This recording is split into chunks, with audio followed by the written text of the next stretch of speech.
Hi welcome to Arna's veg kitchen. ఈ రోజు మెత్తటి దూది లాంటి జొన్న ఇడ్లీలను ఎలా ప్రిపేర్ చేయాలనో చూపిస్తాను. జొన్నలలో కాల్షియం, మెగ్నీషియం అధికంగా ఉండటం వల్ల ఎముకలు పటిష్టంగా అవుతాయి. ఫైబర్ ఎక్కువగా ఉండటం వల్ల మలబద్ధక సమస్య దూరం అవుతుంది. ఐరన్, కాపర్ ఉండటం వల్ల బ్లడ్ సర్క్యులేషన్ అనేది చాలా బాగా జరుగుతుంది. అధిక రక్తపోటు, మధుమేహంతో బాధపడుతున్న వాళ్లకు ఇవి చాలా మంచిది. మరి ప్రాసెస్ ని స్టార్ట్ చేసేస్తాను. ఒక బౌల్లోనికి 1 కప్పు తెల్ల జొన్నలను తీసుకోవాలి. నాకు అవైలబుల్ గా తెల్ల జొన్నలే ఉన్నాయి, అవే యూస్ చేస్తున్నాను. మీకు పచ్చ జొన్నలు అవైలబుల్ గా ఉంటే వాటిని కూడా వాడుకోవచ్చు.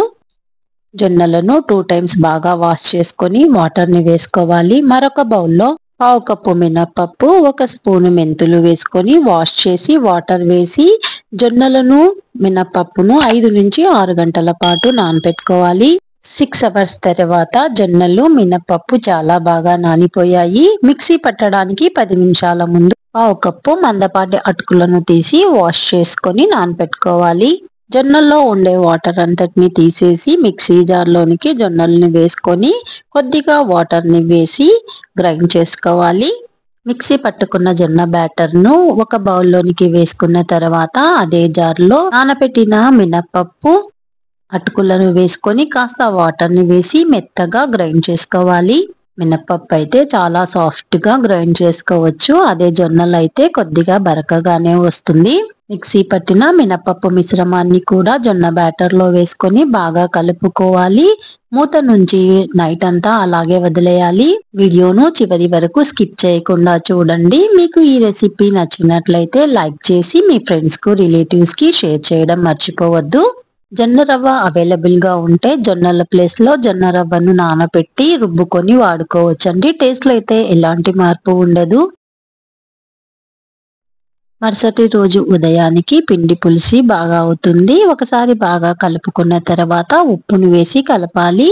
గట్టిగా అనిపిస్తే కాస్త వాటర్ ని వేసి కలుపుకోవచ్చు.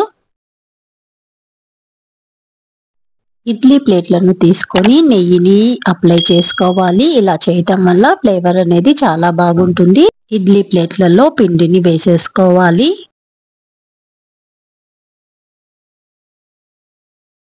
స్టవ్ మీద ఇడ్లీ పాత్ర నుంచి వాటర్ ని వేసుకొని ఇడ్లీ ప్లేట్లను అందులో ఉంచుకొని మూతను పెట్టి 15 నిమిషాల పాటు హై ఫ్లేమ్ మీద ఉడికించుకోవాలి. 15 నిమిషాల తర్వాత మూతను తీసి ఇడ్లీని చేత్తో టచ్ చేస్తే అసలు అంటుకోవటం లేదు. అంతే, ఇడ్లీలు అయిపోయాయి. స్టవ్ ఆఫ్ చేసిన తర్వాత ఇడ్లీ ప్లేట్లను వెంటనే బయటికి తీయకుండా మూత నుంచి 5 నిమిషాల పాటు అలాగే ఉంచుకోవాలి.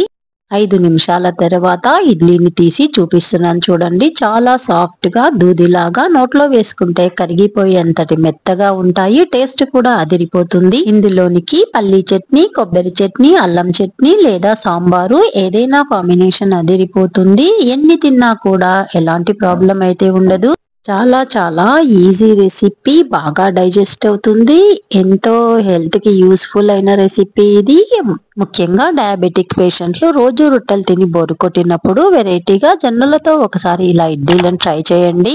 ట్రై చేసిన తర్వాత ఎలా వచ్చిందో నాకు కామెంట్ చేయండి. ఇంతవరకు నా ఛానల్ ని సబ్స్క్రైబ్ చేసుకొని వాళ్ళు సబ్స్క్రైబ్ చేసుకొని బెల్ సింబల్ ని నొక్కి యాక్టివేట్ చేయండి. ఫర్దర్ గా నేను పెట్టే వీడియోస్ అన్ని కూడా మీకు నోటిఫికేషన్ రూపంలో వస్తాయి. ప్రతి వీడియోను మీరు ఎంజాయ్ చేయగలుగుతారు.